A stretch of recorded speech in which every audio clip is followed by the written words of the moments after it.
Famafampana ny eo amin'ny sehatry ny asa fanaovan-gazety eto Madagasikara amin'izao fotoana izao miantso fitoniana eo amin'ireo samy mpanao gazety ny CFM.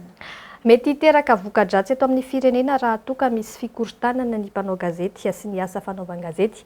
Hoy ny filohan'ny Conseil du Fampihavanana Malagasy na Maka Alphonse tamin'ity androany ity. Ireo mpanao gazety izay anisan'ireo fitaovana tokony hampisy fitoniana eto amin'ny firenena ary sy mba ity sehatra ity raha idiran'ny politika ho hatramin'ny nambaran'ny filohan'ny CFM tafiditra ao anatin'ny lahadinika sy ny asan'ny CFM ihany koa moa izany ao anatin'ny fivorian'ny team building izay aharitra ao anatin'ny 3 andro. Anisan'ireo raha mafana sy irona ny sain'ny olom-pirenena malagasy amin'izao fotoana izao ny raha fifidianana ny filohan'ny lavitry ny mpanao gazety na ny OGM. Niteraka faneho-kevitra maro indrindra eo amin'ireo samy mpanao gazety mantsy izany tato anatin'ny andro maromaro izao amin'ny hoe tsy misy afa-tsy kandidat tokana no fidiana aizany tena mangarahara sy ny fahaleovan'ny tena ny lavitra. Ao ihany koa anefa ireo milaza fa safidy sy fandraisana andraikitra ny fandraisana anjara ao anatin'ny fifidianana.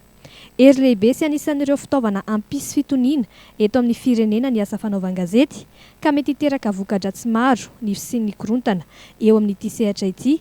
Hoy ny filohan'ny CFM Maka Alphonse androany.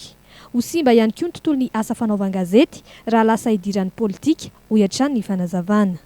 Fitaovana hoa sens noble du terme hampisy ny apaisement ny asa fanaovan-gazety ka raha mikorontana ny asa fanaovan-gazety dia mety hiteraka voka-dratsy ao anatin'ny fiarahamonina ao anatin'ny firenena ka ny faniriko ama CFM filohan'ny CFM sy maha mpanao gazety dia ny mba hisiany fitoniana ao anatin'ny asa fanaovan-gazety ao anatin'ny fanajana ny lalana ary asa miandry ho antsika CFM zay hoe inona ny zavatra tokony hojerena amin'ny handaminana ny mpanao gazety satria tsara ny manamarika fa anisan'ny mahatonga ny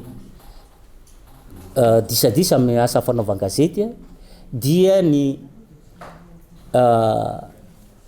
idiran'ny resaka politika ny resaka asa fanaovan-gazety ka samy mandrirotra amin'izay mahamety azy fa raha nipetraka maha mpanao gazety azy asa masina io dia ataoko angamba tsy mipoitra zay disadisa zay fa raha vao idirany firehan-kevitra politika ny asa fanaovan-gazety dia ho sarosarotra ny fandaminana an'izay. Miantso fitoniana sahady eo amin'ireo samy mpanao gazety araka izany ny filohan'ny CFM na ny Conseil du Fampihavanana Malagasy Maka Alphonse.